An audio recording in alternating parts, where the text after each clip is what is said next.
என்னைக்கோ எங்கேயோ ரேண்டமாக பார்த்த ஒரு ஆர்டிஸ்டோட ரீல்ஸு இன்னைக்கு என்னோட ரீலுக்கு உதவும்னு நான் நினச்சி கூட பார்க்கல.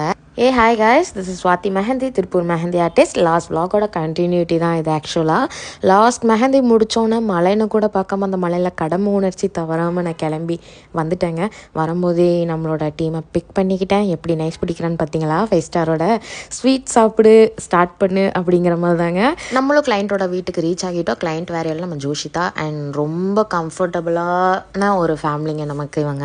அண்ட் என்கேஜ்மெண்ட்டுக்கு நம்ம தான் பண்ணி கொடுத்துருந்தோம். அந்த vlog பார்த்துருந்தீங்கன்னா கண்டிப்பாக இவங்களை மறந்துருக்க மாட்டீங்க. அண்ட் ஸ்டார்ட் அப் பார்த்தீங்கன்னா பீகாக் இருந்தாங்க. பர்சனலாக எனக்கும் ரொம்ப பிடிச்சிருந்தது, ஜோக்கும் ரொம்ப பிடிச்சிருந்தது, உங்களுக்கு பிடிச்சிருக்கும் நம்புகிறேன்.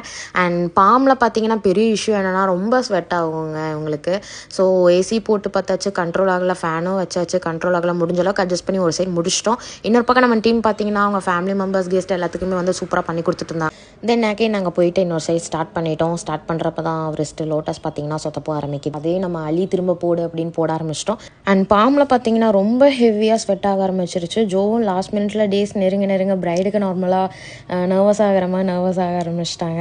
என்னடா பண்ணுறது, மைண்ட் டைவெர்ட் பண்ணி உட்கார வச்சு எப்படியோ நாங்கள் அட்ஜஸ்ட் பண்ணி போட்டுட்டு இருந்தாலும் கண்ட்ரோல் பண்ண முடியல. ஸோ லாஸ்ட் மினிட்ல எனக்கு ஸ்ட்ரைக் ஆச்சு. சரி, எங்கேயோ நம்ம ஒரு நாள் பார்த்துருக்கோமே, இந்த மாதிரி ஸ்வெட் ஆச்சுன்னா பவுடர் கொட்டி செட் பண்ணிக்கலாம், கொஞ்சம் அந்த வந்து ஸ்மெட்ஜ் ஆகிறது ஸ்டாப் பண்ணும் அப்படின்னு எனக்கு தோணுச்சு.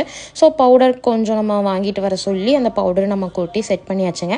அண்ட் நம்ம அது வந்து கொஞ்சம் ட்ரை ஆகட்டும், செட் ஆகட்டும்னு சொல்லி லெக்ஸுக்கு பார்த்தீங்கன்னா centre mandala with checked curve arch பேட்டர்ன்ஸில் கேட்டிருந்தாங்க. ஸோ அவங்க கேட்ட மாதிரி முடிக்கிறதுக்குள்ள ஃப்ரண்ட்டு கொஞ்சம் ட்ரை ஆகிடுச்சு. அண்ட் எங்களுக்கு சிரிக்கிறதா அழுவுறதானே தெரியலை. எல்லோரும் வந்து என்ன இதுன்னு ஒரு பக்கம், அவங்களுக்கு அது தெரியாது இல்லையா? ஸோ கேட்கறனால இன்னொரு பக்கம் நமக்கு அது எச்சா நர்வஸ் ஆகி ஸோ பேக் ஹேண்ட்ஸுக்கு நம்ம ஸ்டார்ட் பண்ணியாச்சு. பேக் ஹேண்ட்ஸுக்கு வந்து கொஞ்சம் ஸ்பேஷியஸாக வேணும், ஆர்ச் டிசைனில் வேணும்னு சொல்லி கேட்டிருந்தா அப்படி. ஸோ அவங்க கேட்ட மாதிரி நம்மளும் பேக் ஹேண்ட் ஸ்டார்ட் பண்ணிட்டோம். எந்த அளவுக்கு ஸ்வெட் ஆகுதுன்னா அந்த அச்சு டிசைன்ஸ்லேருந்து அப்படியே அங்கே பதிஞ்சிருக்கு. நீங்களே பாருங்கள், உங்களுக்கே தெரியும். பேக் ஹேண்ட்ஸ் வந்து நம்மளால் வீடியோஸ் ப்ராப்பராக எடுக்க முடியல, ஒரு சைடு தான் எடுக்க முடிஞ்சது. அண்ட் இது தாங்க பேக் ஹேண்ட்ஸ். எப்படியோ எவ்வளோ ஸ்ட்ரகிள்ஸ் தாண்டி நம்ம இவ்வளோ ஸ்ட்ரகிள்ஸ்லேயும் இவ்வளோ இஷ்யூலையும் நம்ம வந்து நீட்டாக அவங்க கேட்ட ஃபினிஷிங் பண்ணி கொடுத்தாச்சு.